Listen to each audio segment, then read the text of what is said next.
Hey guys, welcome to All Electronics. I'm Gregory, and today we're gonna see and we're gonna study the block diagram of the BPSK transceiver I am working here. And here are some of the boards. We have here the PLL, here the Class A amplifier, the BPSK detector here, the modulator, and a cascode mixer here. And we're gonna understand why we need this to build this BPSK transceiver project here. That I am not a native English speaker, but I'll try to do my best here to translate my thinking in English here. Take your coffee and let's study this project here. So guys, this transceiver is my first attempt to build a complete transceiver, and I'm working here in the 8-meter band because it was easier for me to start in a lower frequency band. And even at lower frequency, this Class A amplifier here was really difficult to tune, and yeah, we need to take care of a lot of details to get this working properly. So even at lower frequency as the 8-meter band, it's not so simple, but I'm learning a lot with this project here, and I think you can learn too. So guys, BPSK modulation, yeah, binary phase shift keying. What is this? Binary phase shift keying is basically a special case of phase shift keying modulation, or modulation by changes in the phase of the carrier signal. This is very important. BPSK is equal to 2PSK because we are changing the phase of the carrier with two different phases. In the BPSK or 2PSK case, we have 0 degrees or 180 degrees. So basically we're gonna transmit the digital signal at 0 degrees. The carrier will be at 0 degrees when the bit stream in the transmitter side is 0, and we're gonna flip the phase of the carrier when we have a 1 on the bit stream. And basically this is the working principle behind a binary phase shift keying, and it's binary because we have two phase. This is really important. To change the phase, to modulate the transmitter side, actually it's very simple because we only need to multiply the carrier by 1 or by -1. Because if we multiply the carrier by 1, we have the carrier, yeah? So in this case, when we have a 0 in the bit stream, we're gonna multiply by 1. And when we have a 1 in the bit stream, we're gonna multiply by -1, -1, because -1 will flip the phase of the carrier. And so for let's say here for we have the bits here and the output. For a 0 bit, the output here will be 1, and for a 1 bit will be -1 here. So using this mixer here, we can flip the phase of the carrier and modulate the carrier in a binary phase fashion. And this is why it's binary phase shift keying. Okay, so we see that it's really simple to modulate the carrier.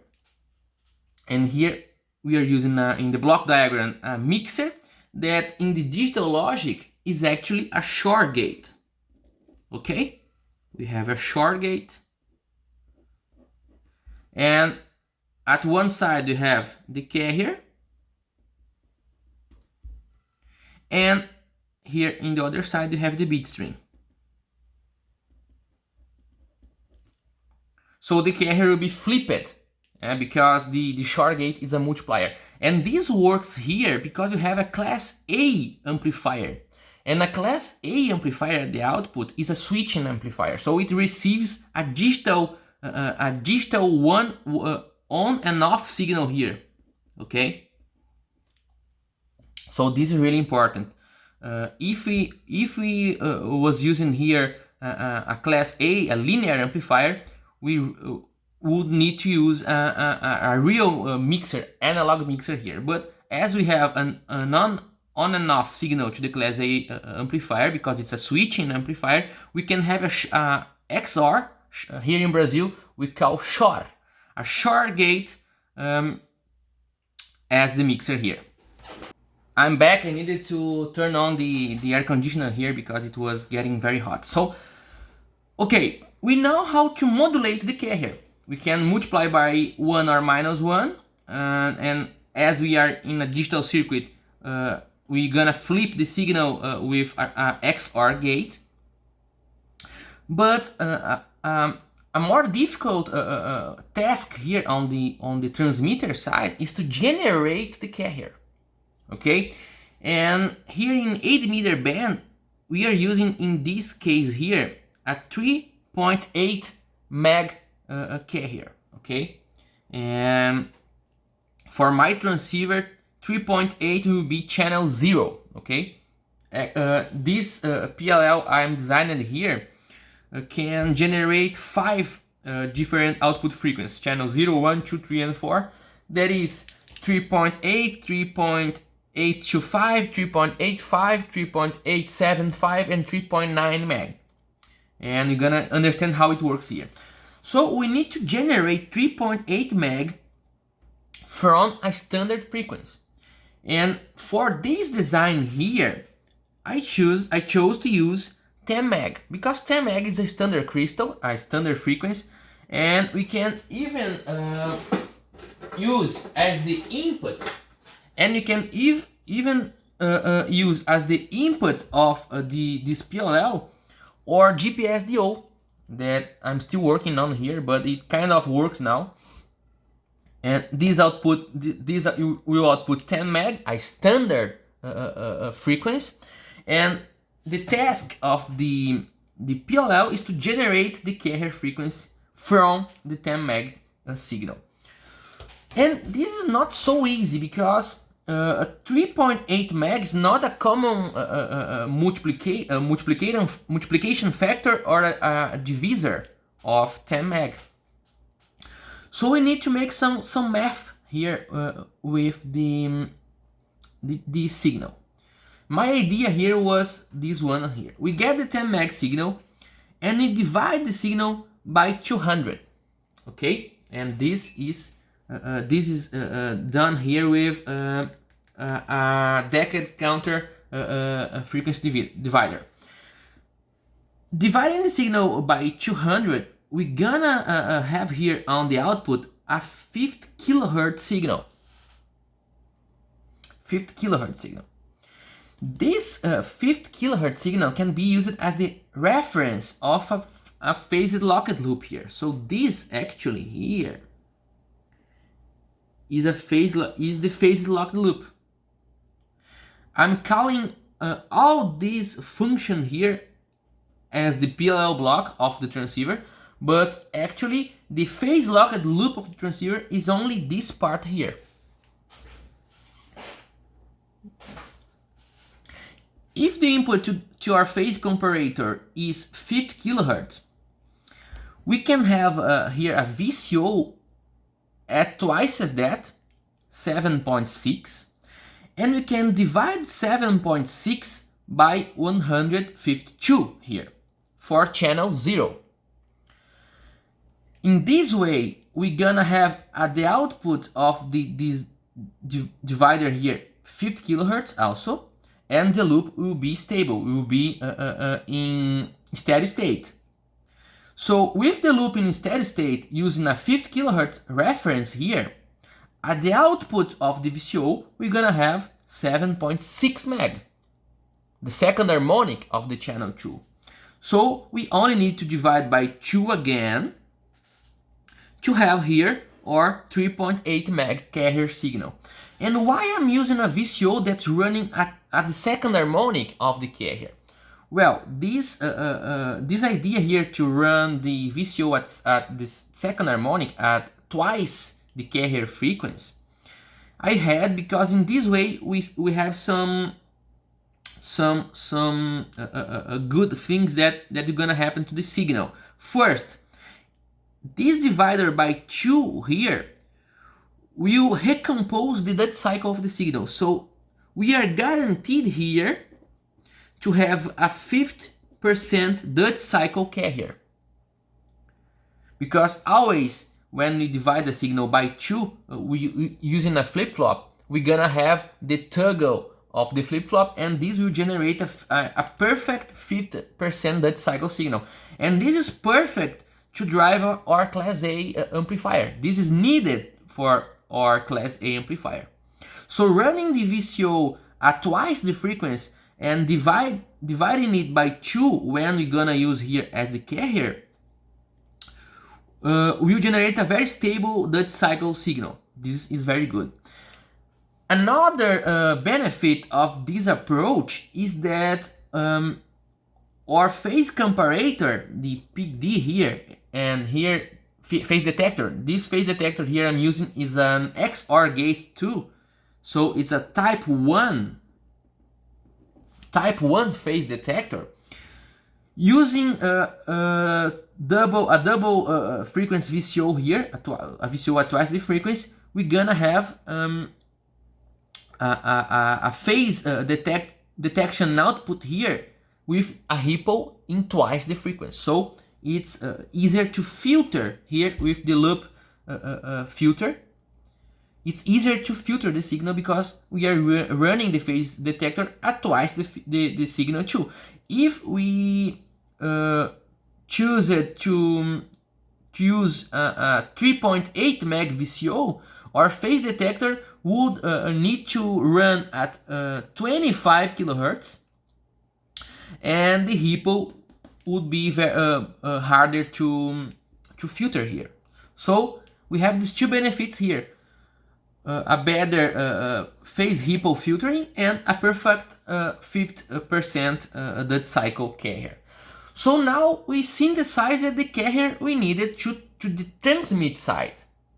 The TX here, the transmitter, is working properly. We have the carrier at the right frequency, 3.8 meg. We have the XOR gate that will change the polarity of the signal, and we can put the bit stream here, and the output of the Class A amplifier will be binary phase shift keyed modulated. Perfect. And okay, this works very fine. So let's see now the receiver side. The receiver side is not so easy. One thing, guys. If you want to change the channel, we can change the divider. Let's say here to 153. Now we're gonna transmit with a carrier at 3.825. That here in my transmitter is channel 1. If we divide here by 154, we're gonna have 3.85 meg, channel 2. And this is accomplished here on the PLL using these 3 transistors here that change the division ratio of this counter here. We're gonna see in the next video the circuit diagram, and you will understand it a little better. But we can see here that using 3 lines, digital lines, we can change the division factor, changing the carrier frequency. And this is the way I'm doing here the carrier channel selection. Okay, let's see now the receiving side. As the transceiver can as this transceiver can operate in different channels,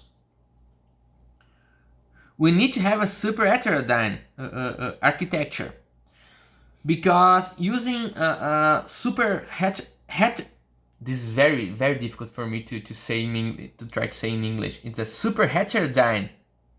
Is this right? Architecture.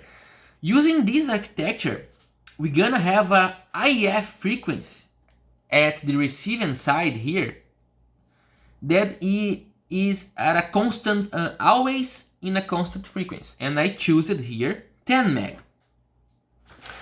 So in any channel we are working with the transceiver, we will always demodulate the BPSK signal at a carrier of 10 meg. And this makes the carrier recovery scheme here works, because we need to recover the phase of the carrier, and this need another phase locked loop here. This block here is the carrier recovery. Carrier recovery. Let's call this a good name. Subsystem. Yeah. Carrier recovery subsystem. Whoa. Okay. So to translate the input received signal here to 10 meg, we need a local oscillator that is 10 meg above the carrier, okay? So if our IF is 10 meg and we are receiving 3.8 meg, we need to mix the receiving signal with a oh man, this is 13. Yeah, how I pronounce that in English? I think 3.8 meg, 3.8 meg signal to get a mixed signal at the IF center frequency of 10. So you can see that actually this signal here needs to be always the channel frequency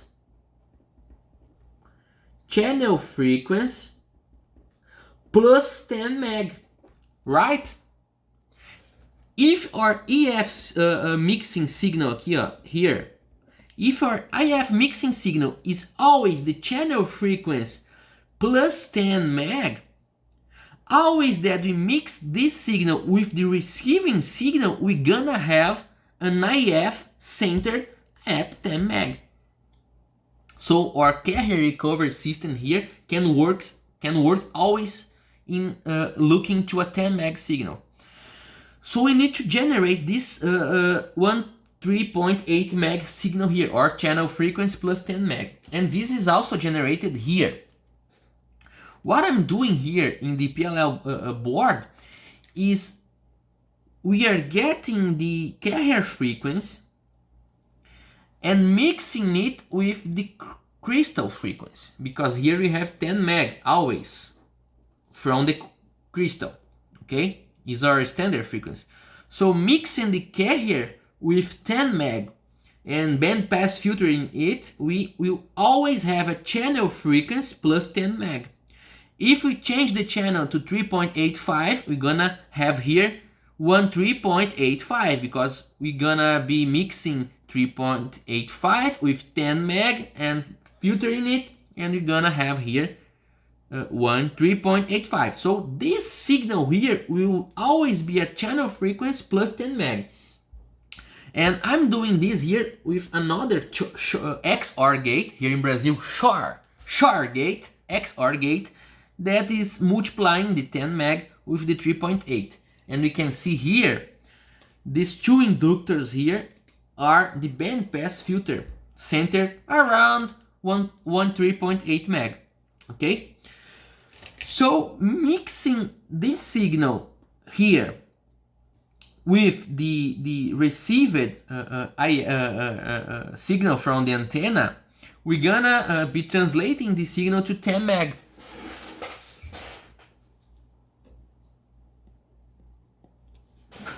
We're gonna be translating the signal to 10 meg. And this mixer is a Cascode JFET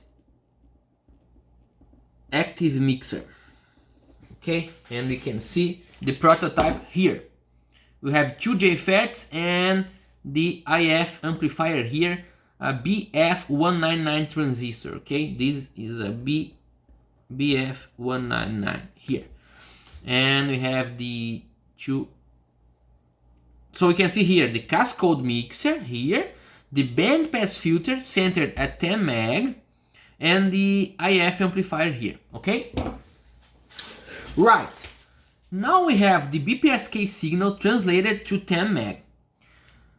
And now we have the biggest problem on this BPSK transceiver chain here.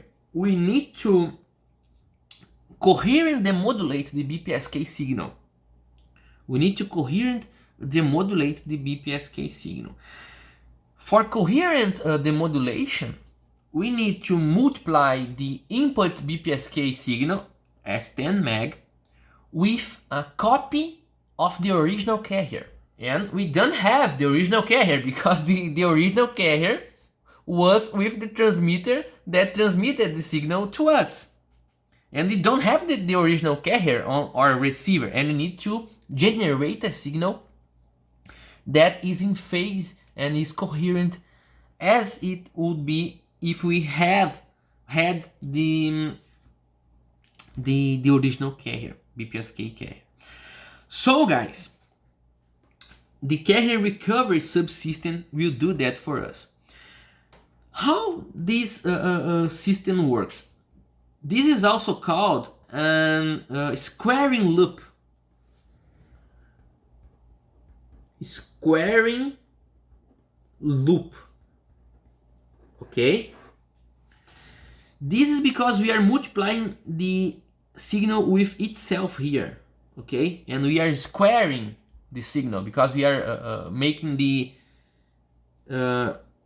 here we have x, and here we have the output x squared because it's the signal multiplied by itself.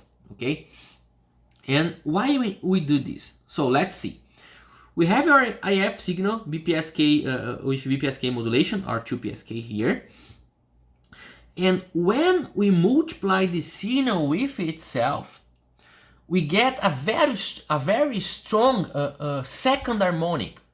We get power at the second harmonic because this is a property of the square of x. The nonlinear squaring operation gets us a very strong second harmonic. So a harmonic at 20 meg, okay, because we was at 10, and here we have a strong signal at 20 meg. But the squaring operator, nonlinear operator, also have a property, a very important property to us here, that it has phase ambiguity. We have phase ambiguity because when we square the signal, we lose the phase modulation. We lose the phase information, and this is very important. We need to remove the phase information to recover the original carrier. So we do this by this square operation here. This is why we call this the squaring loop.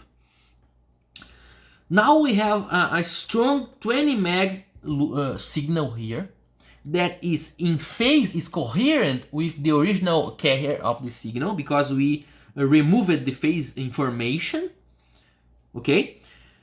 And we need to lock a local oscillator in this 20 meg signal. And we're gonna do this using another PLL here. Here we have another PLL.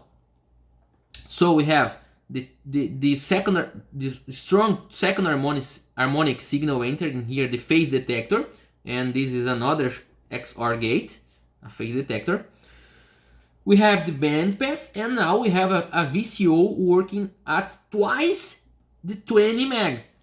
The fourth harmonic here is twice the second harmonic. This I'm doing this again to use a divide by 2 to get a fifth Dutch cycle signal again here, okay? So I almost always use this trick of running the VCO at twice the frequency because now we can divide by 2, and we're gonna have here a 20 meg signal that is phase compared with the second harmonic. And when this PLL is in the steady state, we're gonna have here a very clean and coherent 20 meg signal. That is the second harmonic of our original BPSK carrier. Now we can divide by 2 again. So we have 2 dividers by 2, and this, all this squaring loop is this circuit here. We have here the VCO, 7474, that is the flip-flop I'm using to divide by 2 blocks, and the XOR gate, a 748C86, a common XOR gate here. Okay, and this you can see here, it's very interesting. This 9-degree phase shift I'm doing here with this adjustable trimmer here, so we can control adjust the phase here to get a very precise multiplication here. Here it's another XOR gate, and here another XOR gate. Okay, so now we have here a 10 meg coherent carrier. Really nice, guys. Now we can multiply this 10 meg coherent carrier with our IF signal. Here is the IF signal that's coming here. Oh man, this is wrong. Actually, this is connected here. Yeah. Okay, no problem, no problem. Okay, so here we have our 10 meg, and we're gonna multiply again with 10 meg. So now the BPSK signal will be coherent demodulated, because this is coherent demodulation because we are multiplying the modulated signal with the carrier, the original carrier. That actually is a recovered carrier, but it has phase coherence with the signal, with the original carrier. And now we can low pass the filter, low pass the signal, the multiplied signal, because here you're gonna have content also at twice the frequency. Okay, and now we have the bit stream, the receiver side bit stream demodulated here.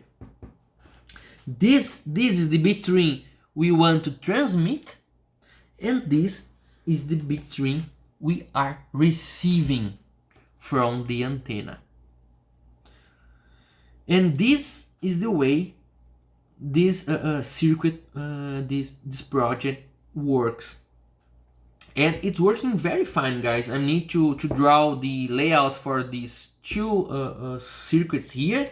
We already have the PLL here block. Here, this is the class A amplifier, and we can see here the power section here, the relay that switches between transmitter and receiver, and here 2 BF199's transistors working as a low noise amplifier. Low noise because yeah, the BF199 is not a low noise transistor, but I think it's gonna work here.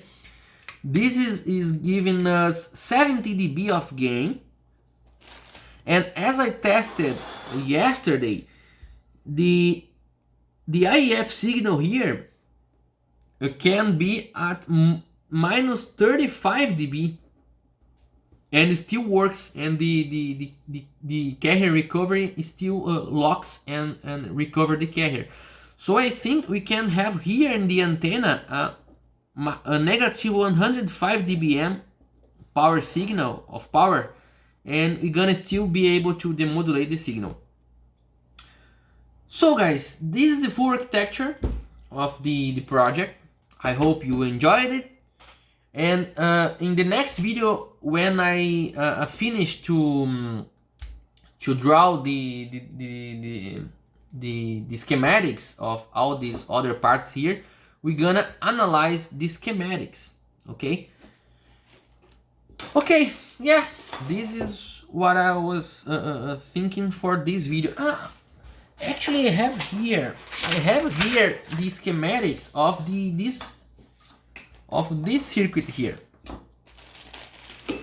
Let's take a look.